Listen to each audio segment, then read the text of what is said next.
साथियों, सभी के जीवन में कछुए और खरगोश की कहानी का बहुत महत्वपूर्ण रोल रहा है।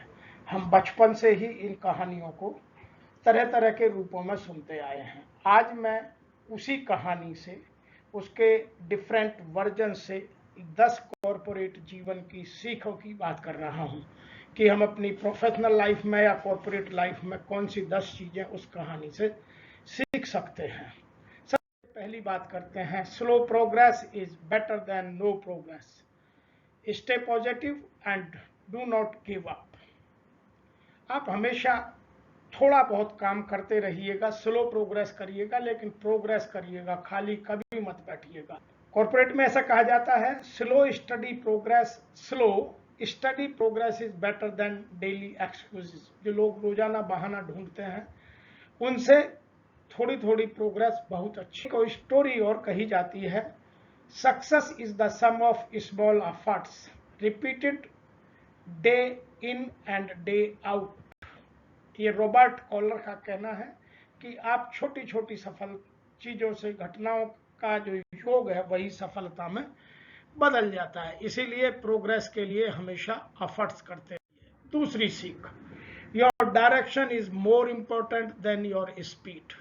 कि आप किस दिशा में जा रहे हैं यह बहुत महत्वपूर्ण है। कड़ी मेहनत के साथ ही दिशा का होना भी बहुत जरूरी है। कई बार हम बहुत हार्ड वर्किंग करते हैं, बहुत फास्ट करते हैं, दिशा भटक जाते हैं, तो कहीं से कहीं पहुंच जाते हैं। Your direction is playing very important role. Number तीसरी सीख है, hard work beats talent when talent doesn't work hard. आज कॉर्पोरेट में हर कोई टैलेंट हंटिंग की, टैलेंट एक्विजिशन की, टैलेंट रिक्रूटमेंट की, टैलेंट डेवलपमेंट की बात करता है, लेकिन वह यह कभी नहीं कहता कि यदि टैलेंट काम नहीं करेगा तो उसको हार्ड वर्क बीट कर देगा। तो there is no substitute of smart working. With ordinary talent and extraordinary perseverance all things are attainable. So your perseverance is more important rather than your talent. Talent होना बहुत अच्छी बात है, लेकिन talent के साथ साथ और भी चीज होना बहुत जरूरी है। ये टैलेंट में एडामेंसी या इग्नोरेंस घुस जाती है तो आदमी का जीवन बर्बाद हो जाता है। Number 4, be slow to criticise and be fast to appreciate. जहां किसी दूसरे को अप्रिशिएट करना है तो खूब तेजी से बात करिए, खूब बात करिए, लेकिन जहां किसी को क्रिटिसाइज करना है तो निपे तुले शब्दों में एज ए फीडबैक ही केवल दीजिए। फिफ्थ है, when life is difficult and when everything turns bad. जब जीवन में कुछ अच्छा ना चल रहा हो तो हमेशा याद रखिए कि कभी भी उस लाइन से हटना नहीं है। कभी शांत बैठिए, चुप रहिए, रीप्लान कीजिए, रिविजिट कीजिए, लेकिन कुछ ना कुछ करते रहिए। गिव अप कभी मत दीजिए। आप एक दिन सफलता को जरूर अवश्य करेंगे।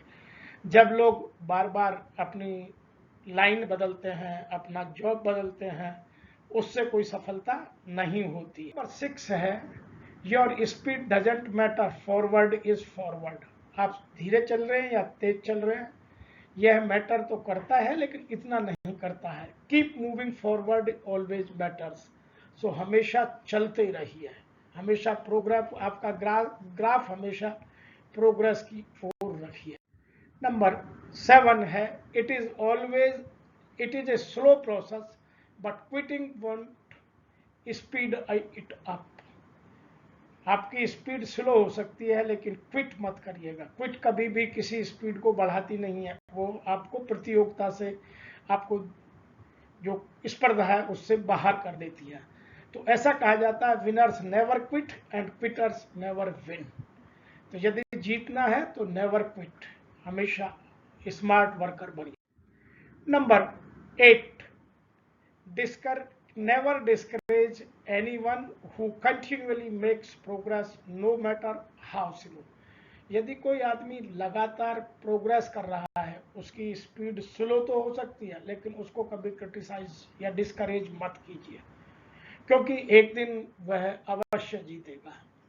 डिफीटिंग योर डिस्करेजमेंट, तो आप कभी किसी को भी डिस्करेज मत करिए। उसकी स्पीड स्लो हो सकती है, आज स्लो होगी कल बढ़ जाएगी। Number 9, be smart. No one care about your efforts, only the result. तो when people are talking about KPI, जब आप केपीआई की परफॉर्मेंस इंडिकेटर्स बनाएं तो उस टाइम अपने एफर्ट्स को ध्यान में रखकर काम करें। जो लोग प्रोसेस ओरिएंटेशन को भूल जाते हैं और रिजल्ट ओरिएंटेशन में लग जाते हैं, वो शॉर्टकट मारने लगते हैं। तो हमेशा स्मार्ट बनिए और अपनी प्रोसेस पर ध्यान देकर तब रिजल्ट को अचीव कीजिए, तब कंसिस्टेंसी बनी रहेगी। Number last but not the least, do things smartly. Working hard and working smart sometimes can be two different things.